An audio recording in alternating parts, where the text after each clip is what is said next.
Hello students, welcome to Push English. I am Renuka Singh. Those who are new to this channel, let me just tell you that I am in this profession from last 27 years. Today I am going to take up the story from the main book Hornbill, The Portrait of a Lady written by Khushwant Singh.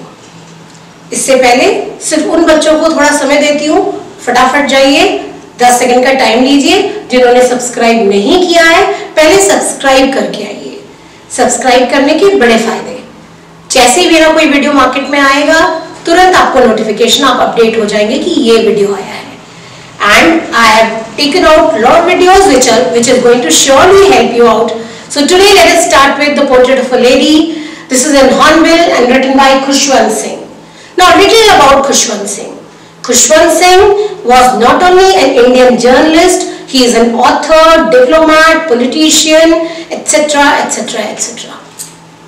He was born in 1915 in Punjab, which is now in Pakistan. One of his best-selling novels is Train to Pakistan, which he has written inspired by the partition which took place in 1947. A very good novel. Whenever you get a time, please do read it. I'm a great fan of him. So now coming back to The Portrait of a Lady, in this story, she has Khushwant Singh has described about his own grandma. His grandmother, who is an old lady. The description is about her. The first half of the chapter is full of her praises, how she looks, that she is a religious minded lady, she has got divine beauty, what is her nature. Then the story as proceeds forward. His father has kept him in village for a few days so that they can be shifted to city. So this boy, he goes to village accompanied by his grandma, and how she takes care of him, and they take care of dogs, they feed them, and then when they shift to city, there is a turning point in their friendship that is very beautifully depicted in the story. Then comes when he goes to abroad for 5 years. He comes back. The grandmother is so happy that she celebrates his homecoming, and ultimately she dies. So there is much to tell about all this, but yes, now coming to the line-to-line explanation. For detailed explanation, move on to the next clip. चलो बच्चों शुरू करते हैं the portrait of a lady and I have given you ample introduction about Khushwant Singh. So let us see what is there in the chapter and how he describes his grandmother and his relationship with her. तो सबसे पहले जो खुशवंत सिंह है वो अपनी grandma के बारे में ये बताते हैं कि उनकी ग्रैंडमा भी बाकी के लोगों की ग्रैंडमा की तरह ही हैं, एक बूढ़ी महिला हैं, और वो जब से उन्हें देख रहे हैं, जब से उन्हें जान रहे हैं, जब से उनको होश आया है, तब से वो अपनी ग्रैंड माँ को ओल्ड और रिंकल्ड ही देख रहे हैं, यानी चेहरे पर झुर्रियाँ पिछले कम से कम 20 ईयर्स से. ठीक है. और लोग कहते थे, ये दोनों लाइनें बहुत इंपॉर्टेंट है, लोग कहते थे कि वो जो है वो यंग और प्रिटी किसी ज़माने में थी, उनके भी हस्बैंड थे, लेकिन ये विश्वास नहीं कर पाते. It is very hard to believe, difficult to believe, क्योंकि वो हमेशा से इतनी ही बूढ़ी थी, तो ये चीज़ उनको विश्वास नहीं होती कि वो कभी यंग रही होंगी. अब नेक्स्ट के फ्यू लाइंस में ग्रैंडफादर को डिस्क्राइब किया है खुशवंत सिंह ने. ये बहुत इंपॉर्टेंट है बच्चों, जहाँ पर वो डिस्क्राइब करते हैं कि ग्रैंडफादर का पोर्ट्रेट जो है वो ड्राइंग रूम के शेल्फ पर मेंटल पीस पर टंगा है, जिसमें उन्होंने बड़ी सी पगड़ी डाली है जैसे सरदारजीज डालते हैं, और लूज फिटिंग कपड़े पहने हैं उन्होंने, और उनकी लंबी सफ़ेद दाढ़ी इस बात का सबूत थी कि भाई कम से कम इनकी उम्र 100 साल की होगी. और उनका जो बेस्ट पार्ट था उनके चेस्ट का, वो जो है उसने दाढ़ी से कवर हुआ था. ठीक है. उसके बाद से आते हैं हम नेक्स्ट लाइन पे, जहाँ पर उनको ये कहा गया है कि किस तरीके से ऐसा लगता है कि उनको देख करके कि इनकी बीवी बच्चे नहीं होंगे, इनके सिर्फ और सिर्फ ग्रैंड बच्चे, यानी कि सिर्फ इनके नाती पोते ही रह सकते हैं. उसके बाद वो बताते हैं कि किस तरीके से ग्रैंडमा जो थी वो यंग प्रिटी थी. ये थॉट अपने आप में बहुत रिवोल्टिंग है, बहुत ही अविश्वसनीय है कि वो कभी यंग रही होंगी, और बहुत एब्सर्ड यानी बहुत ही अजीब सा लगता है, आउटडेटेड सा लगता है कि वो कभी यंग और प्रिटी रही होंगी। उसके बाद से ऐसा लगता है जैसे कि हमें ये कहानियाँ लगती थी, ये सच्ची की बात नहीं लगती थी। तो हमेशा से मैंने जब से उनको जाना था तब से वो बहुत ही शॉर्ट और बहुत ही फैट थी, स्लाइटली बेंट थी, यानी झुकी हुई थी कमर उनकी, चेहरे पर क्रिस क्रॉस रिंकल्स थे और उसके बाद से ऐसा लगता था हर तरफ चेहरे पर झुर्रियाँ जा रही हैं। तो मैंने उनको जब से देखा था वो मुझे ऐसे ही नज़र आ रही थी। अब नेक्स्ट पेज पे चलते हैं जहाँ पर उनको और डिटेल में डिस्क्राइब किया गया है और चलिए देखते हैं इसमें क्या है, जिसमें उन्होंने जो है ये बात की है कि ग्रैंडमा जो थी वो शी वॉज टेरिबली ओल्ड और इससे ज़्यादा कोई बूढ़ा हो नहीं सकता है और इस एज में पिछले 20 सालों से ऐसी ही थी और उन्हें ऐसा लगता था कि वो कभी प्रिटी नहीं रही होंगी, लेकिन हाँ एक चीज़ ज़रूर वो मानते थे कि शी वॉज ऑलवेज ब्यूटिफुल। इस बात से वो कभी इनकार नहीं करते थे। ब्यूटीफुल का मतलब होता है वैन जब आप खूबसूरत होते हैं हृदय से, ठीक है, तो उसे कहा जाता है ब्यूटीफुल।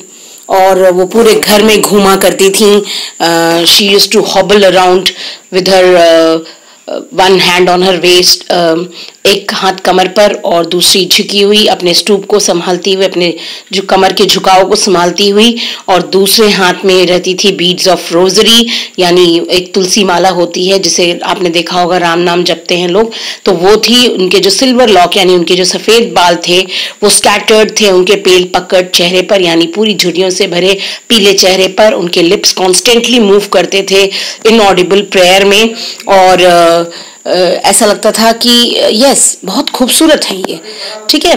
तो वो खूबसूरती में कहीं कमी नहीं थी उनके, और इतना ही नहीं उनको विंटर लैंडस्केप से भी कंपेयर किया। तो ये बच्चों ये पैराग्राफ पूरा का पूरा बहुत इंपॉर्टेंट है, जिसमें ग्रैंडमा को विंटर लैंडस्केप से यानी कि सर्दियों की जो लैंडस्केप यानी सीनरी होती है उससे कंपेयर किया गया है, जहाँ पर उनकी खूबसूरती को वाइट सेरेनिटी यानी प्योरिटी, जिसको देखते ही आप देखिए, आप कभी बर्फ भरी पहाड़ियाँ देखिए, आपको एहसास होगा कितना पीस, कितनी शांति और कितना कंटेंटमेंट है, कितना सेटिस्फैक्शन है। वही चीज़ यहाँ बताई गई है। अब आते हैं उनके रिलेशन पे। तो इस पूरे पैराग्राफ में ये बताया गया है, ये पैराग्राफ बहुत इंपॉर्टेंट है, जहाँ ये बताया गया है कि ग्रैंडमा और खुशवंत सिंह ये जो थे ये लोग जो है एक दूसरे के फ्रेंड्स की तरह थे, और पेरेंट्स जब इनको छोड़कर गए थे, वो खुद शहर चले गए थे, थोड़े दिनों के लिए इनको गांव भेज दिया था ताकि वहाँ सेटल हो जाए, उसके बाद से इनको बुलाएंगे, ठीक है। तो हुआ ये कि जब भी वो उठा करती थी सुबह, उसको सुबह उठा लिया उन्होंने, उसके बाद से उसे स्कूल के लिए रेडी किया।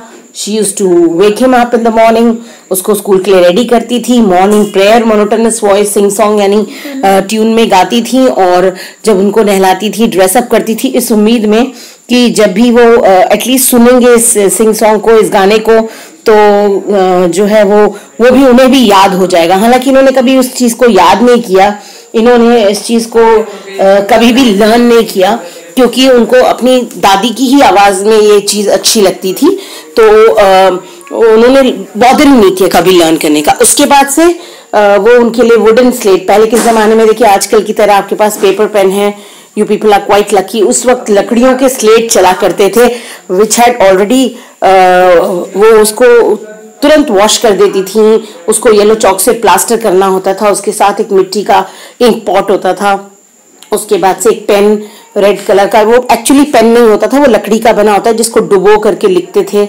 आप कभी अपने दादी और दादाजी से पूछिए, वो लोग बताएंगे किस तरीके के पेन उन्होंने यूज किए। इन सबको बंडल में बांध करके इसे हैंड ओवर कर देती थी। और ब्रेकफास्ट क्या होता था? थिक स्टेल चपाती यानी बासी। स्टेल का मतलब फ्रेश का ऑपोजिट है बच्चों ये, और एंटोनिम है ये जिसका मतलब होता है बासी। और थिक मतलब मोटा। उस पर थोड़ा सा बटर, थोड़ा सा शुगर डाल करके उसको नाश्ते में देती थी, और दोनों चले जाते थे स्कूल। दोनों से मतलब अभी आगे आपको पता चलेगा आगे वाले पैराग्राफ में। और अपने साथ वो she used to carry several stale chapatis, बासी रोटियां लेती थी उन विलेज डॉग्स के लिए जिन कुत्तों को वो खिलाती थी। और ग्रैंडमा हमेशा इनके साथ स्कूल इसलिए जाती थी क्योंकि स्कूल से अटैच था टेम्पल, ठीक है, तो ये स्कूल चले जाते थे और ग्रैंड माँ जो है टेम्पल में, और प्रीस्ट जब तक, और उस जमाने में ऐसा होता था कि स्कूल टीचर्स अलग नहीं होते थे, जो गांव में जो भी वर्शिप प्लेस होता था वहां पर जो भी प्रीस्ट वगैरह होते थे वो लोग जो है अल्फाबेट और मॉर्निंग प्रेयर पढ़ा देते थे, और उसके बाद से फिर जो है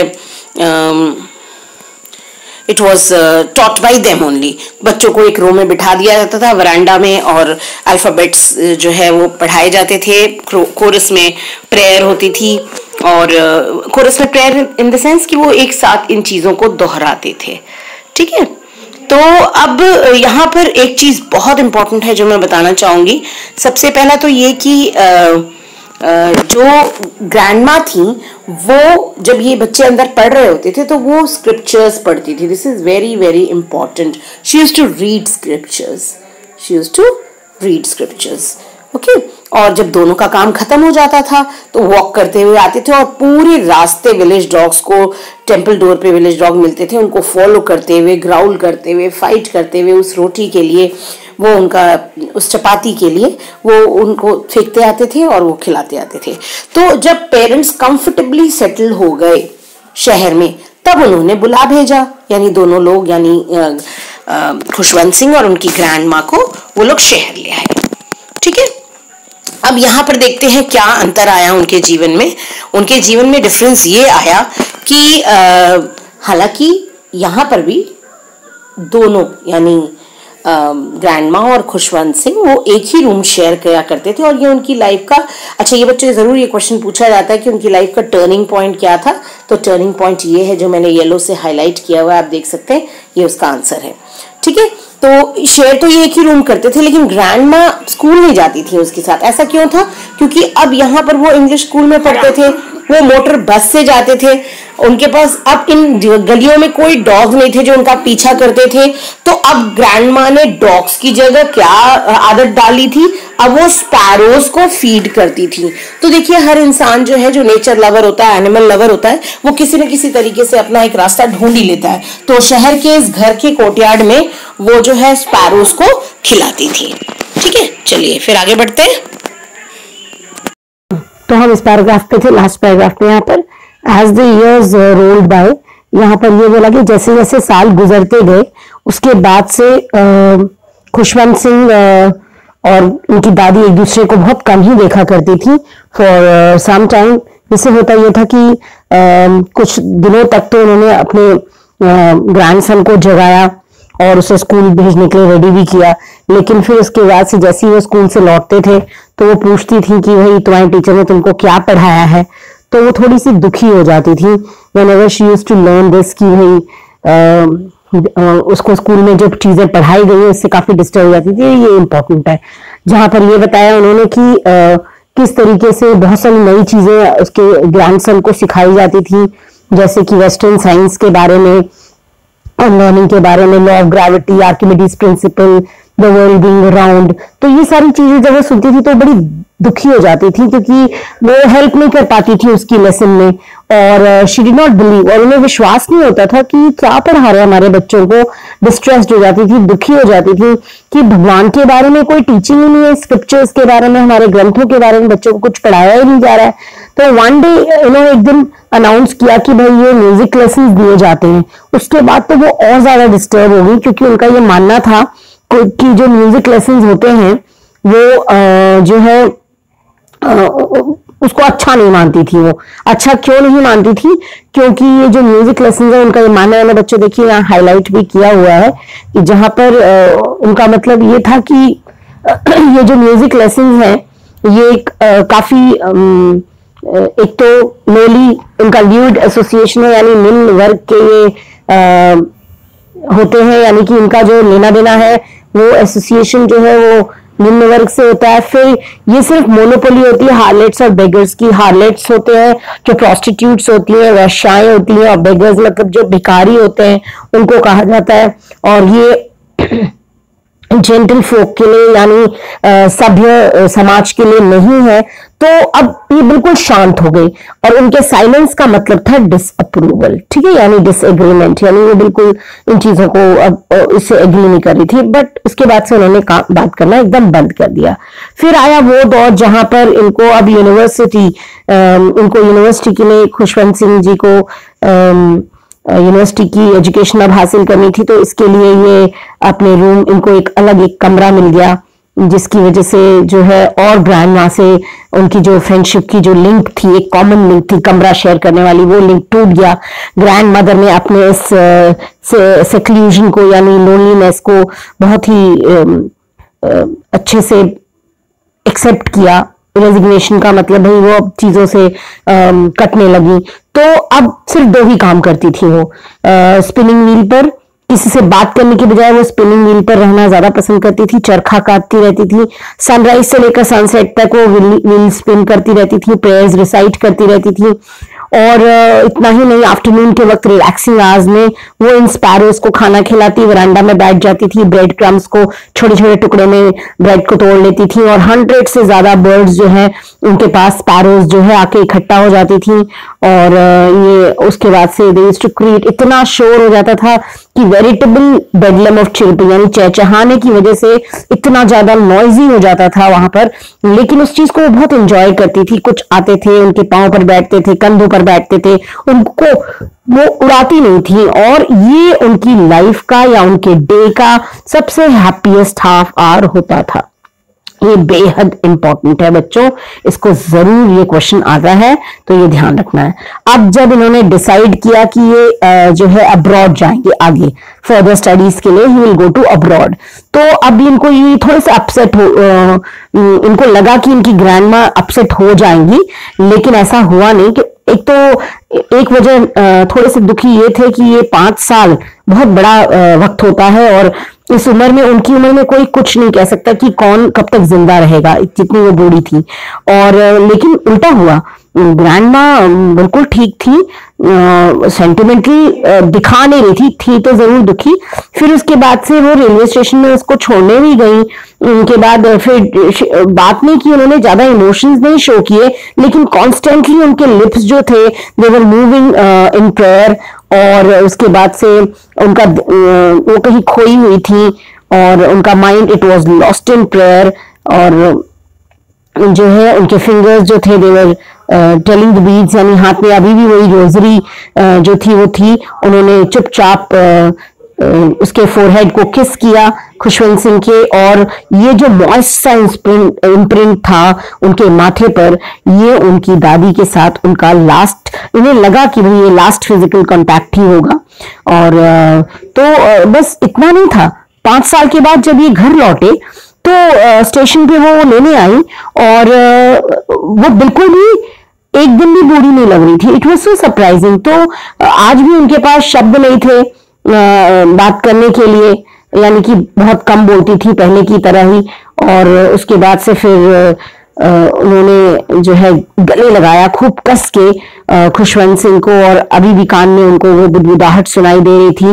और जैसे ही आज पहला दिन था उनके अराइवल का घर पे, और हैप्पीएस्ट मोमेंट आज भी उनके लिए स्पैरोज को खाना खिलाना था। उनको झिड़कियां देती थी। फ्रेमलेस रिब्यूक्स का मतलब होता है लाइटली जब हम किसी को स्कोल्ड करते हैं मजाक में।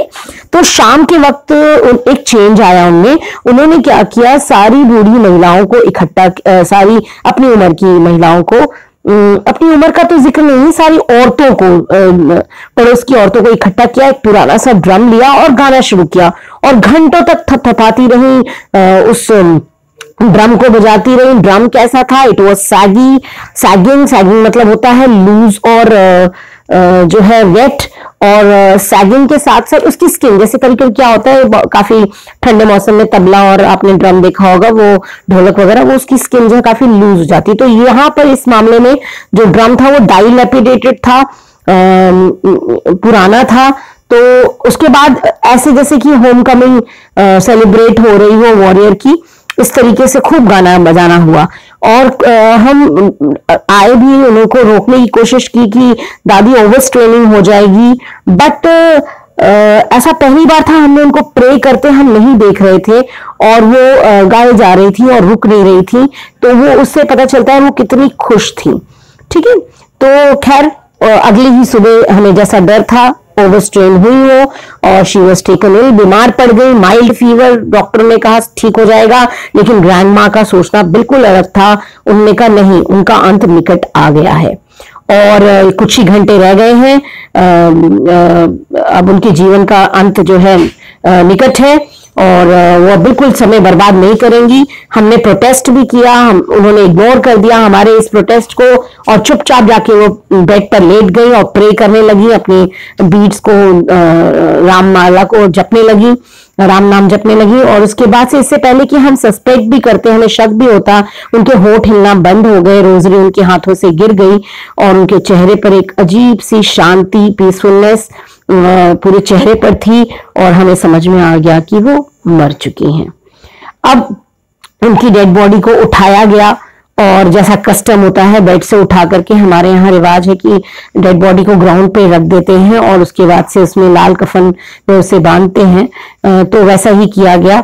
और कुछ घंटों के मोर्निंग यानी कि शोक के बाद ये सारे अरेंजमेंट्स करने के लिए ये लोग चले गए और फ्यूनरल शाम को होना था, क्योंकि तो ये एक क्रूड से स्ट्रेचर पर जब उनको लेटाया गया था तो उस पर अर्थी, जिसको स्ट्रेचर का मतलब यहाँ अर्थी है, तो वो उनको वरांडा में जब लाया गया तो वरांडा में जो लाइट आ रही थी सन के सेट होने के साथ, वो लाइट की बहुत ही खूबसूरती से यहाँ पर नैरेटर ने जिक्र किया है, ब्लेज ऑफ गोल्डन लाइट, यानी सुनहरी किरण आ रही थी। ऐसा लग रहा था भगवान भी मानो उनको आशीर्वाद दे रहे हों।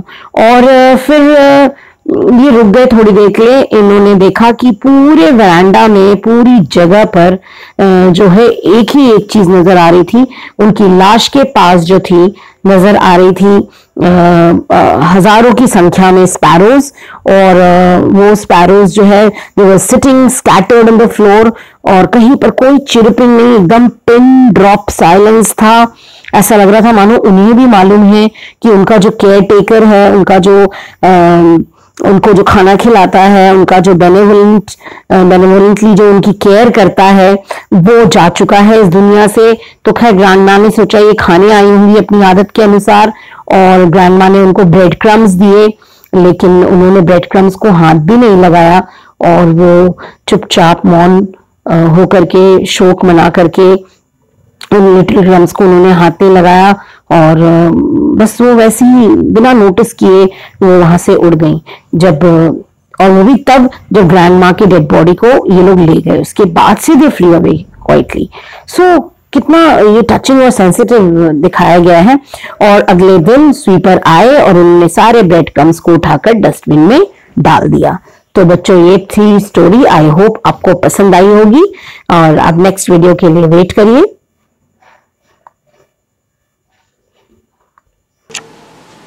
Yes, so that was line-to-line explanation, children, and now a brief preview into the important questions that come in exam. It can be reference to context, it can be MCQ, it can be SAQ, it can be LAQ. So the portrait of a lady, narrator himself is Khushwant Singh. The first half of the story is only telling about grandma, her nature. Second part of the story wherein village is shown, where he goes to school and he reads scripture there in temple. He is accompanied by his grandmother. There is little description of dogs is given, that is very, very important. Then when they shift to city, there is turning point in their friendship. And then GM, that is grandmother, she is disturbed about the lessons taught in music because she is very disturbed that he is taught science. He is given music lessons. She personally feels that music is not meant for gentle folk, it is only meant for harlots and beggars, and it has got some lowly association. Then there is a change in her habit. Initially she used to feed dogs. Here in the city she is feeding the sparrows. She throws breadcrumbs to them. That is very, very important because this comes in the question, which is the happiest half hour of her life, of her day, sorry. Then comes when narrator goes to abroad, he is very less hopeful about the fact that grandma will be alive when he comes back, but to his utter dismay, he is when he returns after 5 years, grandma is completely hale and hearty. And not only she is hale and hearty, but she celebrates his homecoming, and she stains her so much that she dies ultimately in the end. And the end has got a very beautiful depiction wherein the sparrows, thousands of sparrows, they come to her, they sit near her corpse, and they are not touching the breadcrumbs thrown by narrator's mother, showing that even they are grieving of his grandmother's demise. So that's all, children. Thank you so much. Wait for my next video. Bye.